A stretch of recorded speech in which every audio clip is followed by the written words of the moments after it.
me pone, mira, a mí me pidieron una plática de la obediencia y empieza con el rey Saúl, pero yo quiero hacerles un contexto histórico o cómo llegamos al rey Saúl, porque no sé si alguna de ustedes lo sabe. ¿Cómo fue que apareció por ahí el rey Saúl? Bueno, yo les voy a contar un poquito la historia. Cuando Dios llama a Abraham, así rapidita, ¿verdad? Eso es un paseo por la Biblia. Cuando Dios llama a Abraham y lo llama a ser su pueblo, luego Abraham tiene a su hijo Isaac, todos sabemos la historia, y Isaac tiene a Jacob. Jacob tiene un pleito con Dios y ahí le cambia el nombre Dios a Jacob y le llama Israel. Ahí nace el nombre de Israel. En Jacob, él tiene 12 hijos. De los 12 hijos nacen las 12 tribus de Israel. Las 12 tribus de Israel. Uno de sus hijos era José, al que sus hermanos le tenían muchos celos, mucha envidia, lo quieren matar. Al final no lo matan y lo venden a unos mercaderes que van ¿para dónde? Para Egipto. Entonces ya todas sabemos esto. Va para Egipto. Ahí fueron primero como parientes del faraón, vivieron toda la familia que después él se la trajo. Vivieron en Egipto 40 años bien y 400 años después de que muere José, viven como esclavos en Egipto.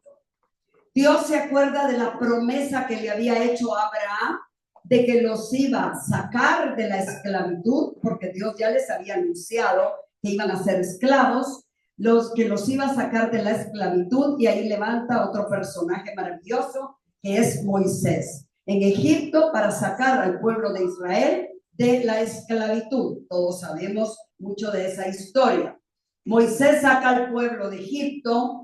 Por su necedad y su falta de obediencia, que de eso vamos a hablar hoy, de la obediencia, el pueblo, en vez de pasar 40 días en el desierto, pasa 40 años por desobedientes y por rebeldes. Pasan 40 años, Moisés muere en el desierto, Moisés no entra a la tierra prometida, luego comanda al pueblo Josué, y Josué conquista la tierra prometida. Luego Dios les dice nuevamente que no pueden juntarse con los habitantes de la tierra porque se iban a contaminar. ¿Obedecieron? No. ¿Y qué pasó? Se contaminaron, empezaron a adorar otros dioses y desobedecieron las órdenes de Dios. Por lo tanto, al pueblo le empieza a ir mal, y cuando están ya así al borde, que el agua les llega al cuello y ya están graves en la conquista y todo, se postran al Señor y le vuelven a pedir ayuda.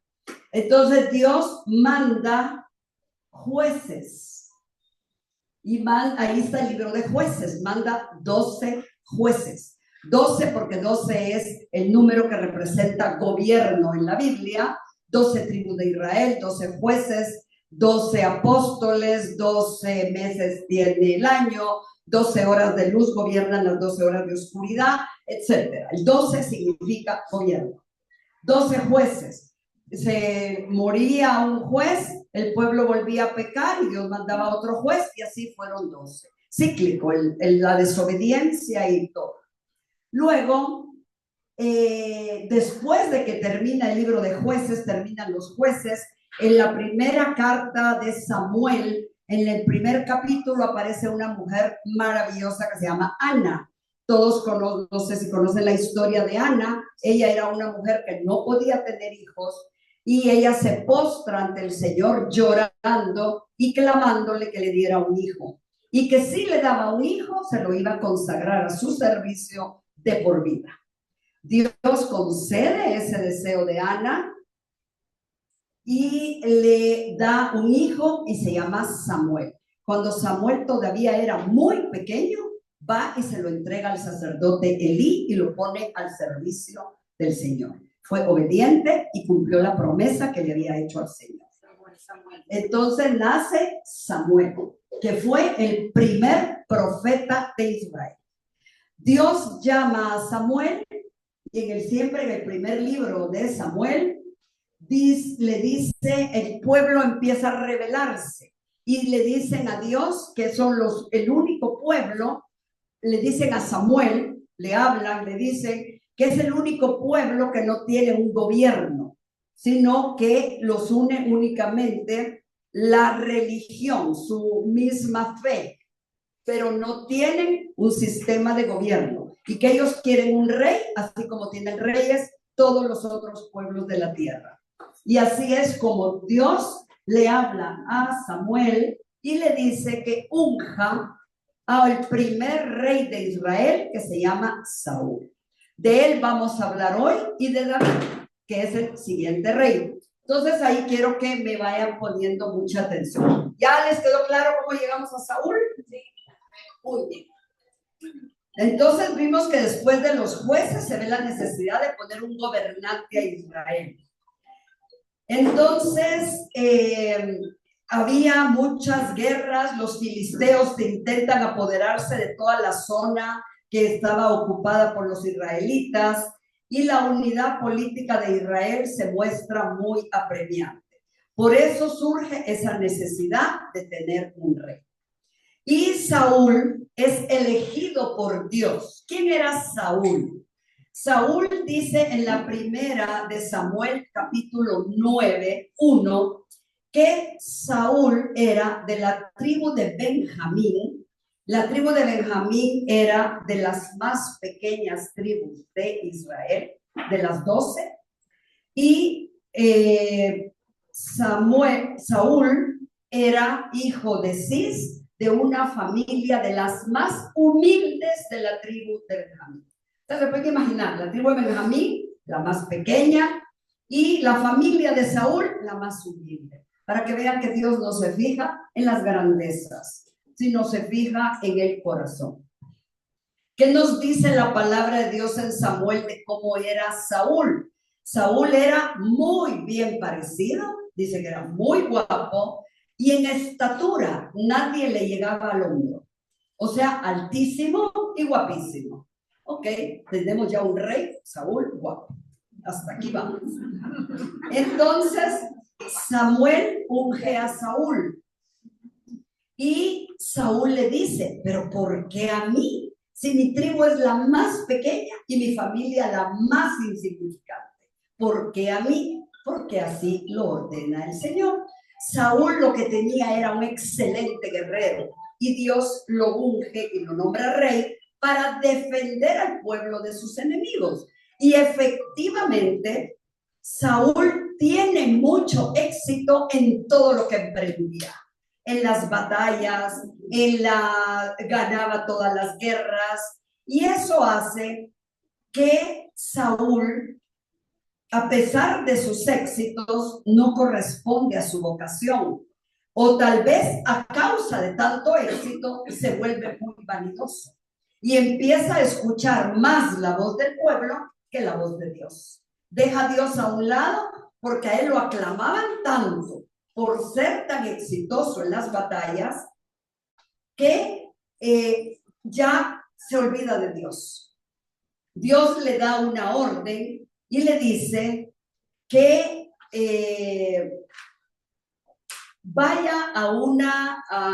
que se vaya a una batalla, a un pueblo que tenía que eliminar todo lo que existiera en ese pueblo.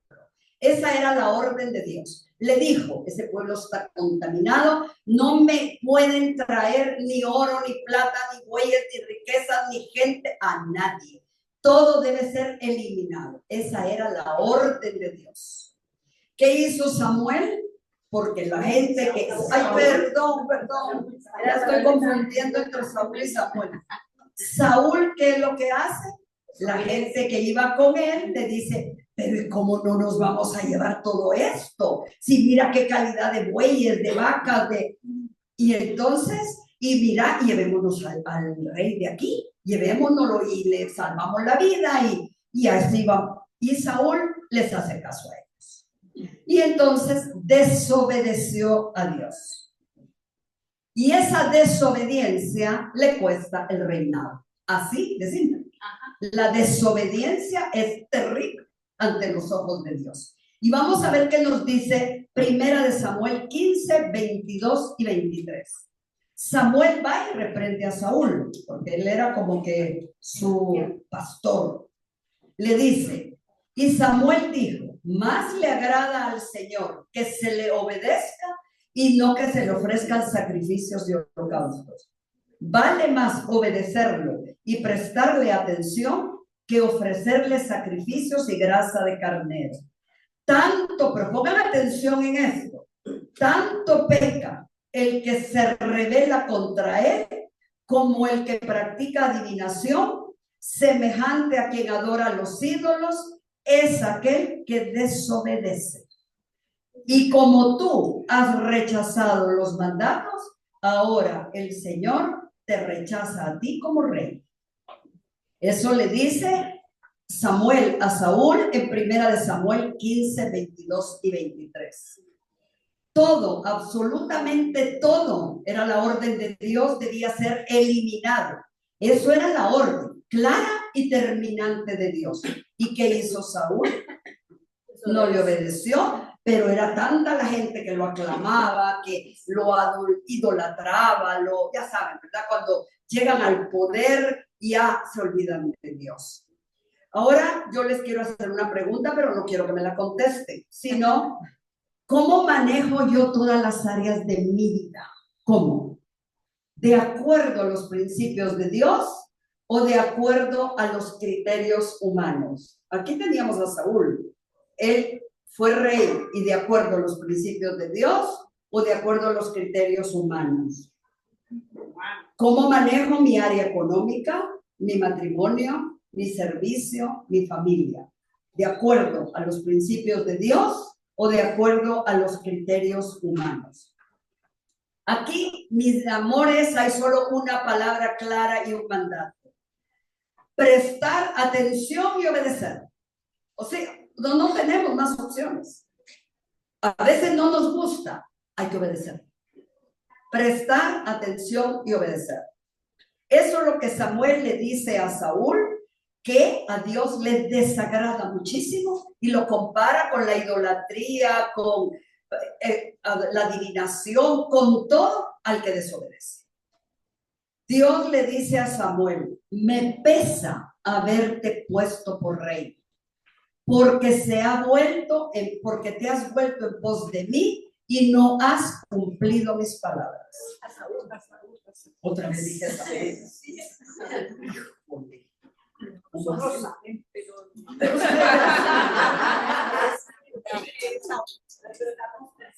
me pesa haber puesto por rey a Saúl, porque se ha vuelto en pos de mí y no ha cumplido mis palabras. La desobediencia de Saúl entristeció el corazón de Dios y le costó su reinado. Así de simple, le costó el reinado. La respuesta del hombre a Dios.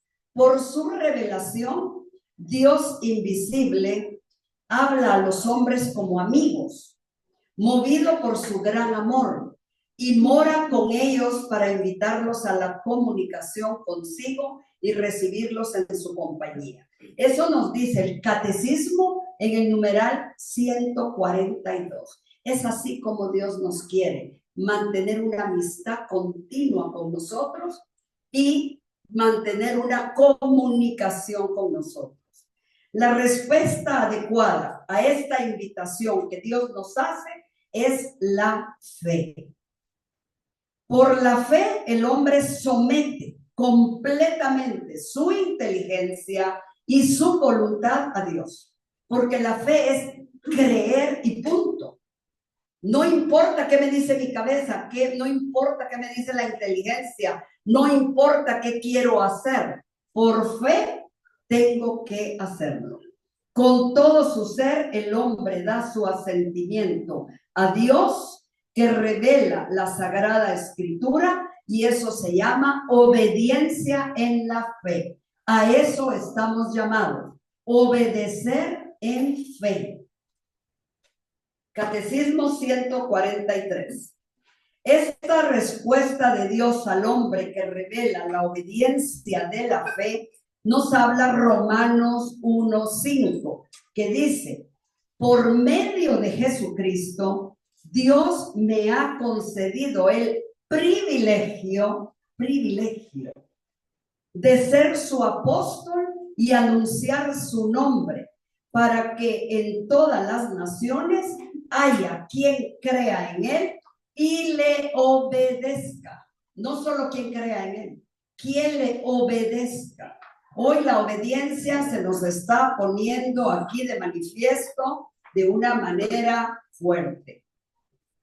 Obedecer en la fe, ¿qué significa?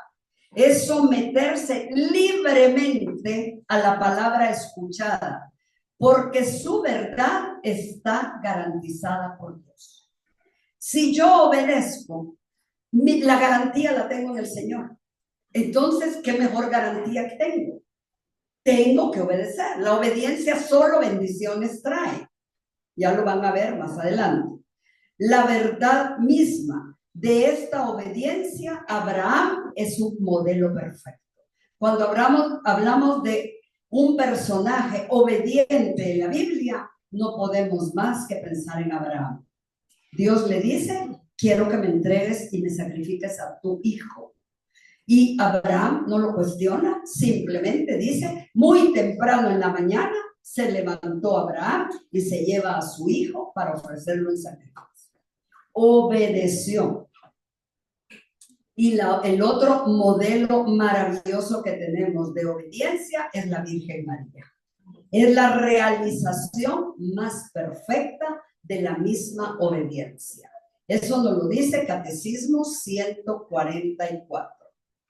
Entonces, recapitulando, decimos que por la fe el hombre somete completamente su inteligencia y su voluntad. Eso significa el alma. ¿El alma qué es? Pensamiento, sentimiento y voluntad. Lo someto libremente a Dios con todo su ser. ¿Por qué? Porque sabe que la garantía de la obediencia la tiene en él mismo. Samuel le dice a Saúl: por cuanto tú desechaste la palabra del Señor, él también hoy te desecha a ti. ¿Por qué debo obedecer? Porque su verdad está garantizada por Dios. Simplemente por eso. Porque Dios me lo manda y yo tengo que obedecer. Cuando me pierdo es porque soy desobediente, porque no presto atención. Yo les voy a dejar una tarea, porque esta plática no termina hoy, sino termina la otra semana. Y viene la parte más bonita, más que se van a enamorar, que ahorita la vamos a ver, parte de ella. Quiero de tarea que me lean Deuteronomio 28:1 en adelante. Se llama Bendiciones para la obediencia. Y si quieren seguir leyendo, lean lo que sigue, que es maldiciones para el que desobedece. Les juro que se van a quedar con lo primero. Ay, es horrible lo segundo. Entonces, todas las bendiciones que hay para la obediencia, las vamos a leer la otra semana, pero ya de tarea la tienen que haber leído ustedes. Deuteronomio 28:1 en adelante. Se llama bendición para la obediencia. Y créanme que les va a encantar y no van a querer leer lo que sigue, que son las maldiciones para quien desobedece. Porque sí están horribles, les cuento. Recapitulemos hasta dónde vamos hoy, porque vamos a empezar a hablar de nuestro querido rey David. ¿Quién no conoce a nuestro querido rey David? Esta plática, esta segunda parte se llama quebrantamiento del alma, y créanme que es precioso esto. Entonces ya recapitulamos que en el primer capítulo del libro de Samuel vemos el nacimiento de Samuel por la oración de Ana, la ofrenda que hace su mamá Ana y lo entrega al servicio de Dios. Samuel es el primer profeta de Israel y Samuel unge como primer rey de Israel a Saúl. De la tribu de Benjamín la más pequeña de todas las tribus de Israel. Además, su familia, la más insignificante de todas las familias de la tribu de Benjamín. Saúl peca, desobedece a Dios y Dios lo rechaza como rey. ¿Vamos bien hasta ahí? Sí. Que eso es lo que hemos visto hasta ahorita. Luego vemos que David Dios le habla a Samuel, no lo vamos a leer todo porque no nos daría tiempo, pero la que lo quiera leer está en 1 Samuel 16 en adelante. Dios le habla a Samuel y le dice, ve a Belén, es a Belén, ¿verdad? Ahí vas a encontrar a una familia que tiene muchos hijos y yo te voy a indicar quién de todos sus hijos vas a ungir como próximo rey de Israel. Samuel, muy obediente, se va, sin decir, Saúl seguía siendo rey. Está claro hasta ahí, ¿verdad? No es que lo desechó Dios, lo quitó del trono. Seguía siendo rey. Cuando Samuel va a Belén y unge como rey a David. Él llega a la casa, Dios le dice, ofrece un sacrificio, va a la casa de David y empieza a ver al más alto, al más guapo, todos los hijos de, ¿cómo es que se llama? El papá de David. Jesé. Entonces empieza a ver a todos y entonces Samuel dice, de plano que este es el que voy a ungir como rey. Pero Dios le dice, no, no es él. No te fijes en las apariencias, sino fíjate en el corazón del hombre. Y eso es lo que nos dice hoy el Señor. No te fijes en las apariencias, fíjate en el corazón. Entonces, después termina con todo, le presenta a todos los hijos, Jesé, y al final Dios le dice, no, no es ninguno de ellos. Entonces Samuel le dice a Jesé, ¿no tienes otro hijo? Sí, le dice el chiquito, el que cuida las ovejas. Ese es el que cuida el rebaño y está en el campo. Mándalo a llamar, porque si no viene, no vamos a ofrecer el sacrificio. Manda a llamar al Davidcito. Y cuando Samuel lo mira, Dios le habla y le dice, él es. A él debes ungir como rey. Delante de todos sus hermanos, de su papá, lo unge con aceite, lo unge como rey. Saúl, por estar lejos de la presencia de Dios, porque Dios le quita su favor y su bendición, él sigue siendo rey, pero ya le quita a Dios su bendición y le retira su espíritu, dice la palabra.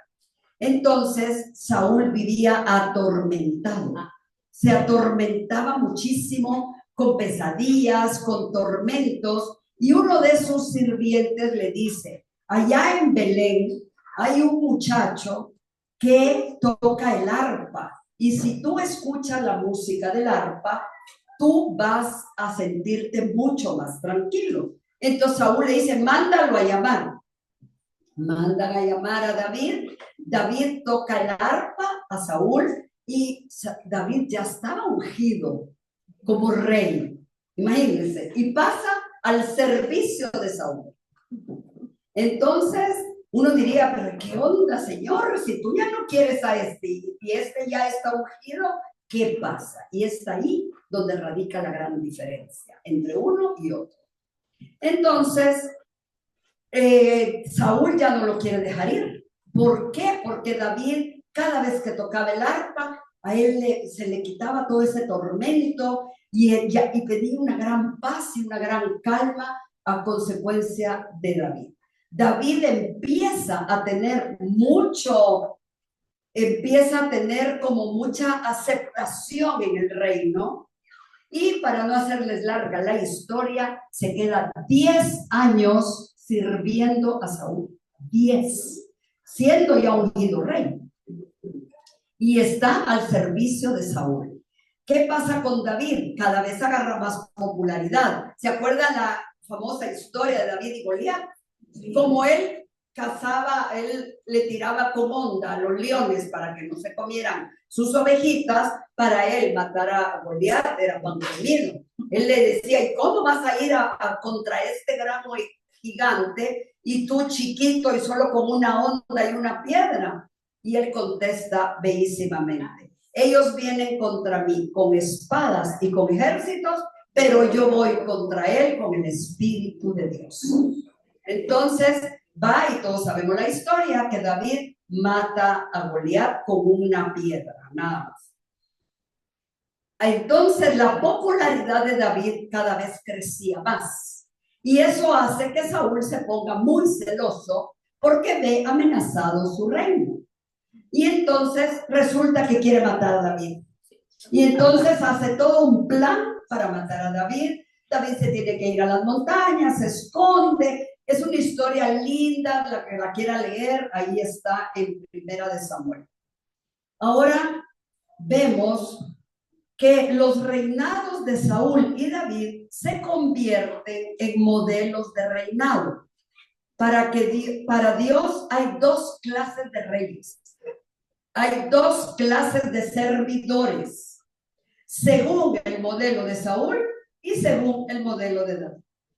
¿A quién vamos a imitar como servidoras?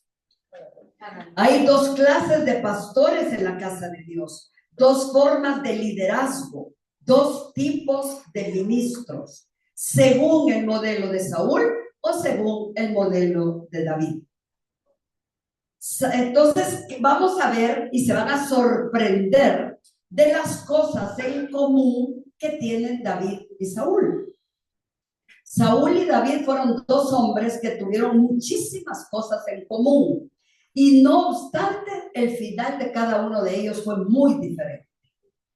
El primero fue desechado por Dios, porque Dios lo desecha, hasta le retira su espíritu. Y el segundo nunca se apartó de la misericordia de Dios. Tanto es así que Dios hace un pacto con David y le dice, nunca retiraré a uno de tu linaje del reinado de Israel. Y por eso a Jesús se le llama Hijo de David, porque de ahí, de ese linaje, viene Jesús. Entonces, ¿qué hizo la diferencia entre uno y otro? Vamos a ver. Los dos eran jóvenes cuando fueron usados por Dios. Los dos eran muy guapos, porque si leen la palabra en cuanto a David, dice de muy bien parecer, o sea, de muy buen ver, que era muy guapo David. Entonces dice, los dos eran hermosos. Los dos provenían de familias muy sencillas y de poca estima. Los dos se consideraban indignos de ser rey. Uno porque dice, ¿cómo yo? De la familia más humilde de la tribu de Benjamín. Y David, ¿cómo el pastor, el que cuida las ovejas? ¿Cómo es que a él van a ungir? O sea, ninguno de los dos se consideraba digno de ser ungido rey. Los dos llegaron a ser reyes de Israel. Los dos fueron ungidos con el aceite de la unción por Samuel. Samuel unge a los dos. Sobre los dos vino el Espíritu Santo con poder, porque si leemos cómo fue después de que fueron ungidos, Saúl tiene una revelación fuertísima, el Espíritu Santo se apodera de él cae en un descanso del Espíritu, y cuando se levanta es otra persona, porque ya está guiado por el Espíritu de Dios. Y David igual, dice, cuando fue ungido, recibe el poder del Espíritu Santo. Los dos tenían alrededor de 30 años cuando comenzaron a reinar.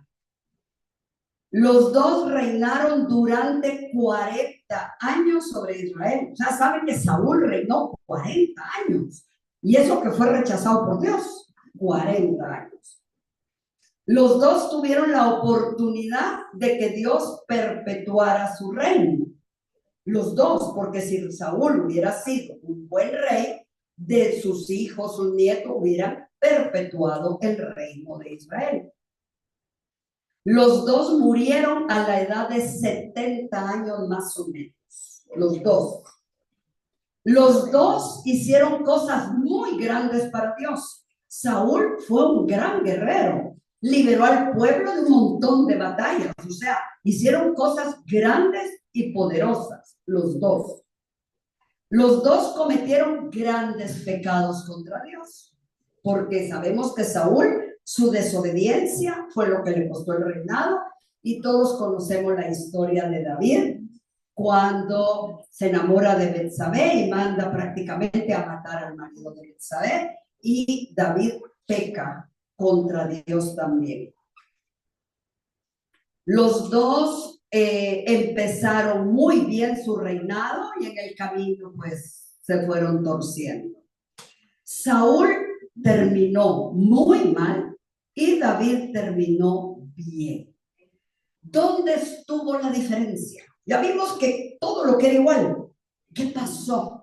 ¿Qué hubo de diferencia? El arrepentimiento. El arrepentimiento. Vamos a ver, están un poco frío, caliente, tibio. El tiempo que pasó, Exacto. Saúl terminó mal. Así fue como murió Saúl a causa de su maldad, pues pecó al no obedecer las órdenes del Señor y al consultar a una divina en vez de consultar a Dios. Él ya, en vez de ir a postrarse ante Dios, iba donde las adivinas que le dijeran qué hacer y cómo hacerlo. Por eso el Señor le quitó la vida y le dio el reino a David, hijo de Jesé. Eso está en Primera de Crónicas 10:13. David terminó bien. Entonces ya sabemos que Saúl terminó muy mal, pero David terminó bien. David, hijo de Jesé, reinó pues sobre Israel y fue rey durante 40 años. Murió en una vejez tranquila, cargado de años, de riquezas, de honores, y en su lugar reinó su hijo Salomón. Entonces, vemos la diferencia de cómo terminó Saúl y cómo terminó David. Entonces, vamos a ver que esta diferencia es vital aquí. La diferencia entre uno y otro nace en un único hecho. Una cosa hizo la diferencia, que no fue común a ambos, que Saúl saltó al trono inmediatamente después de ser ungido. Y David, en cambio, después de haber sido ungido con el Espíritu de Dios, debió esperar aproximadamente 10 años para subir al trono. ¿Qué fueron esos 10 años? Preparación. Dios lo preparó. Muchas veces nosotras decimos, Señor, pero lo quiero ya. No estamos preparadas para recibirlo ya. Tenemos que pasar por ese periodo de preparación para poder recibir lo que el Señor tiene para nosotros. ¿Que nos gusta ese periodo? No, pero es necesario. Extrañamente para nosotros, Dios hizo aquí algo diferente. Saúl dejó a Saúl por alrededor de 10 años más en el trono, a pesar de que éste ya había sido rechazado por Dios. Pero encima de haber sido rechazado, lo deja 10 años más en el trono. Y David ya estaba ungido. Imagínense, el ungido. Uno era rechazado, el otro ungido. Y el ungido pasa al servicio del rechazado. O sea, cualquiera diría, ¿qué onda, Señor? Pues, ¿por qué yo voy a ir a servir a este si yo ya soy el rey? Pero David supo obedecer y hacer la voluntad de Dios en todo momento. Y supo esperar el tiempo y el momento. ¿Qué se proponía Dios con esto? Hacer en David lo que le faltó a Saúl. Ser preparado por Dios para reinar. Saúl no fue preparado. Lo ungieron, inmediatamente pasó a ser rey, como guerrero magnífico. Pero como todo lo demás, en obediencia, en fe, en espiritualidad, cero. Entonces, eso hace que sea rechazado por Dios por no haber obedecido en todo al Señor. De esta manera, Dios demostraría que hay dos clases de líderes en la obra de Dios. Los reyes conforme al orden de Saúl y los reyes conforme al orden de David. Los primeros actúan con oigan bien la diferencia, porque parecería que es lo mismo. Los primeros, o sea, los de Saúl, actúan con el poder del Espíritu Santo, pero casi nada conocen de la vida del Espíritu. Él recibe el Espíritu Santo, Saúl, pero ¿qué conocía de la vida del Espíritu? No conocía nada. No supo vivir de acuerdo al Espíritu. Hoy en la mañana, preciosamente en la alabanza, con Rosana no hubo mucha unción del Espíritu Santo. Podemos recibir la unción del Espíritu Santo, pero vamos a vivir de acuerdo a esa unción, a obedecer, a ser guiadas por el Espíritu Santo en todo lo que hagamos. Ahí radica la diferencia, porque desde el bautismo recibimos el Espíritu Santo, desde la concepción, pero vivimos de acuerdo a la vida espiritual. Ahí puede estar la diferencia. Los que actúan según David también tienen el poder del Espíritu Santo, pero además han transformado su carácter en el carácter de Dios. Fueron 10 años de quebrantamiento, de doblegarse, no importaba que uno no fuera rey, él tenía que estar al servicio de él. Yo creo que a mí no me hubiera gustado, no sé a ustedes, pero era necesario para que David aprendiera y fuera quebrantado su carácter y transformado en un carácter de Cristo.